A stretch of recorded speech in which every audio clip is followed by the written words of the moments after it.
What's up, tubers? Welcome back to my channel. Today I'm going to show you how to replace the window regulator on a Mitsubishi 3000 GT, 3000 GT VR4, Dodge Stealth. They're pretty much all the same. This is mine. I've already got it apart and I took the old one out, and because the car is outside, I just put the window up, held it in place, and actually put some zip ties around to hold it up so that I could shut the door and it would seal. Look out for this glue stuff when you do this. This stuff is just nasty. It gets everywhere. This is a fairly simple job. Once you remove the door panel, this is what you're looking at. So go ahead and you only need to peel this back to here. You're going to take out 2 bolts over here. You're going to take out, 3 bolts right here. 1, 2, 3. That's where the motor sits on the inside. And then 2 bolts up here. That's all you have to take out. I ended up loosening other stuff that I really didn't need to, and I didn't know until after. So save yourself a little time. You're gonna pull out the assembly that sits right in here. Oh, and there's 2 more that go through the glass that hold it to the glass, and I'm gonna show you what those look like right now. Here's the old assembly. This is what you're replacing. This piece here will actually attach to the window. This whole thing is cable driven on a motor. Now, the motor itself is actually okay. It's this little plastic piece up here where these cables sit. I mean, it's just junk. I don't know why they made that out of plastic, but they just snap. I heard it crack and break off the other day in my car, so I knew kind of what I was in for. You can't just replace this piece because the cable's all wound up in here. This whole thing, brand new, I think I paid 70 bucks. Here's my new one. When you buy a new one, make sure you get the right side. Mine is the driver's side, and I believe the only difference is the way this kind of angles. So it would go that way just ever so slightly for the passenger side. This is the driver's side, that's why it's kind of angled. So the brackets are like this for that side. So that plastic piece I was telling you about, this is what it's supposed to look like. And that is what mine now looks like. So it's all broken.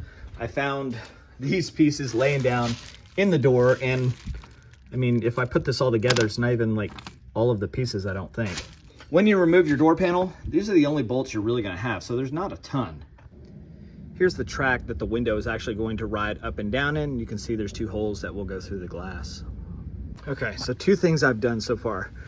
One, I plugged in my motor and just got power to the switch and lowered this piece right here, because the way my window is sitting, you can't get to the 2 bolts that are right there to go into that bracket. So we need this window to come down and kind of work in this area here.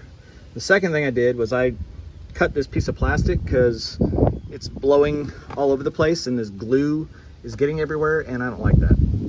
All right, it's in. Now all I have to do is fish this motor in like this, and those 3 little bolts will go right here, here, and here. And then I just connect the wires and we're good to go. You can see these are the 2 that go through the glass, and there's already like a special washer thing that's set on each side of the glass, so you don't have to worry about it. Just don't crank down super tight, you don't have to. And then you've got your top bolts and your lower bolts, and that's really about it. Your whole switch assembly, it's only held on by 3 little Phillips head screws. There's 1 here, 1 right here, and there's 1 behind this little tape thing right there. When you reassemble this and you're tightening those down, just be very careful. This whole thing is plastic, so if you tighten it too much and you crack this, you're kind of SOL, so go easy. Here it is, back together, ready for my door panel. This is a little booger. You got to make sure you slide it through here. This crap, I hate this stuff. Thank goodness it's finally cooled down here in Texas, because if this were one of those 100-degree days, this stuff would be like dripping off onto everything, and it's a mess as it is. Something I did that might be helpful is when I started removing the screws, I started over here and kind of just worked my way around. I just placed them in my little magnetic container here the way that I took them out. That way I know exactly how they go back in. Not just a hat rack. I forgot to put this cover on the back of the switches. And the door panel's already back on. Some people treat themselves to a nice warm, nasty pickle beer when they fail. I've decided I'll punish myself with exercise.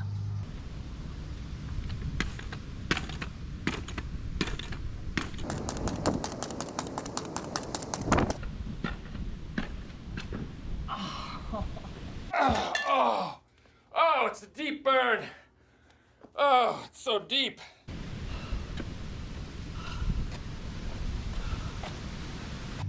All right, cover's on. I also noticed I forgot to hook up the little door light. When you go to put your little carpet piece on the bottom here, they've got these little angled pieces that slide in first in there, and then you can clip it in. So there it is, all finished. Now I just gotta clean the heck out of this glass because it's just filthy with fingerprints that are all oily and dirty. And that's it for this one. Super quick, super easy. It's not a difficult job. You can do it in your driveway like I just did. Just order the right part for the right door. If you're doing your driver's side, make sure you get a driver's side regulator, not a passenger side. And I will put a little picture. Here's a picture of the place that I bought mine from. I think it showed up in about 3 days or so it wasn't too bad. I can't remember off the top of my head, but here's exactly what I paid for it. And now you know, if your window is going super slow or you're having issues with it, something else to not do is crank on the switch and jam the window up, because that's what happened to mine, and I heard that piece just snap right off. Thanks so much for watching. Stay hungry, stay foolish.